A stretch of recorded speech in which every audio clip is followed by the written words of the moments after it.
பெரும் சோதி ஆனந்த வணக்கம். ஆயுத பூஜை, சரஸ்வதி பூஜை, விஜயதசமி எந்த நேரத்தில் வழிபட்டா அபரிதமான செல்வம் பெருகும் என்பதைத்தான் இந்த பதிவில் உங்களுக்காக பதிவு செய்கிறேன். நோட் பண்ணி வச்சுட்டு அந்த நேரத்தில் வழிபாடுகளை செய்யுங்க. ஏன்னா காலத்தையும் நேரத்தையும் கணித்து செயல்பட்டால் நாளும் ஜெயமே.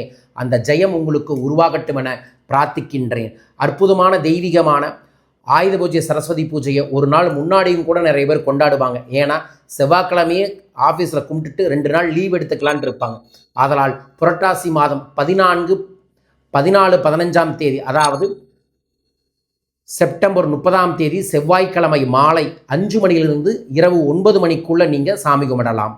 புதன்கிழமை அக்டோபர் 1ஆம் தேதி காலை 5 மணியிலிருந்து 7:15 மணிக்குள்ளும் அல்லது காலை 9 மணியிலிருந்து 11:45 மணி வரைக்கும் நீங்கள் தாராளமாக வழிபாடுகளை செய்யலாம். இல்லைன்னா மாலை 4 மணியிலிருந்து 7 மணிக்குள்ள நீங்கள் பூஜை செய்வது நல்லது.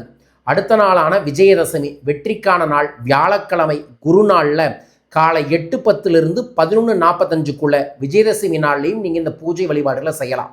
இந்த 2 நேரங்களில் நீங்கள் மனமாற கணபதியை, குலதெய்வத்தை, நவ துர்க்கையின் மந்திரங்களை சொல்லி வழிபாடுகளை செய்வதன் மூலமாக வளமும் நலமும் பெருகும். உங்களுக்கு பெருக வேண்டுமென பிரார்த்தித்து இதை பதிவு செய்கிறேன். பயன்படுத்தி வளம் பெறுங்கள். அனைவருக்கும் ஆயுத பூஜை, சரஸ்வதி பூஜை நல்வாழ்த்துக்கள்.